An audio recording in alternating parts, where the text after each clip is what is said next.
By the way, you take a look at the gap between them and Barcelona, 10 points. Atleti have a game in hand as well over Barca. Ronald Koeman's side, of course, as we well know, with it all to do. Let's welcome Julien, who was keeping a close eye on what was going on in Spain today. Jules, you talk about matches that are going to win you the title, and you feel that this win against Alaves could define as to why Diego Simeone's side are going to go all the way this year.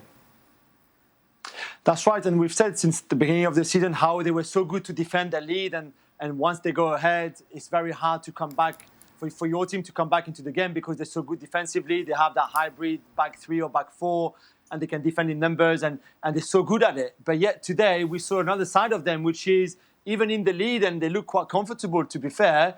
Even at 11 against 10 men, they let Alaves come back into the game. And then when you thought, okay, they're going to drop points and maybe that can derail a little bit their confidence, the momentum, and they still find an extra gear to go and win it. I mean, when you can bring Joao Felix after an hour and his talent and his freshness and all that energy, obviously, your depth in the squad could make a big difference. And that was the case today. He created the goal for Luis Suarez, who... even the most optimistic Atleti fan surely could not have thought that he would have that kind of impact on their team, but he's been so good. And again, I think he's that difference now of defending a lead is really good, but when you can as well find another gear to go and win a game late like this, like he did, even if he was away from home and only Alaves, is pretty special. Jules, I didn't see a kick of the Barcelona game. How do you sum it up? Not great, but they got a win against bottom Huesca. They won. I was not impressed at all by what I saw. They had some chances, of course they had, but Mir could have scored as well just after the hour and could have equalised. It was just not a vintage Barca performance, but I guess Koeman and the players would be happy with the first win. They play again on Wednesday. Let's see how they do on Wednesday against Athletic Bilbao, who've just changed manager. And maybe that's not a good thing for Barca to face a team with a new manager, a new man in charge. Jules, I just want to return to something that we talked about earlier on in the show, because you were at Stamford Bridge for that win for Manchester City. And the good thing about having no crowds and you being there is the fact that you can pick up on everything, all the little tidbits. You're like our live mic, basically, Jules. What would you give us from that? I thought Frank Lampard was really quiet, and maybe normal, rightly so, because I think the first goal especially, and then the second one so quick after, just like almost knocked them out. And I think he had no reaction, nothing. What was quite fascinating is to see all that energy from Pep Guardiola, even at 2-0 up, 1-0 up, 3-0 up. Even when they lost the ball in the middle of the pitch, he would go mad. He would shout at Phil Foden, shout at Gundogan, shout at Rodri as well, because he knew there was something special happening. This is the best I've seen them play all season. This is the best first half I've seen from any team in the Premier League this year. They were so impressive. And even being there, and we're so close to the pitch at Stamford Bridge that you could see everything, the movement, the positioning, the runs, everything, the quality on the ball, off the ball. They were just unstoppable. And I spoke to Kevin De Bruyne after the game, and he said, well, I find it a bit weird when I play false number 9, but I guess after a night like this, you can just be happy because... we're going from strength to strength. I saw you spoke to Thiago Silva as well after the game, Jules. What's the general narrative coming out from the dressing room?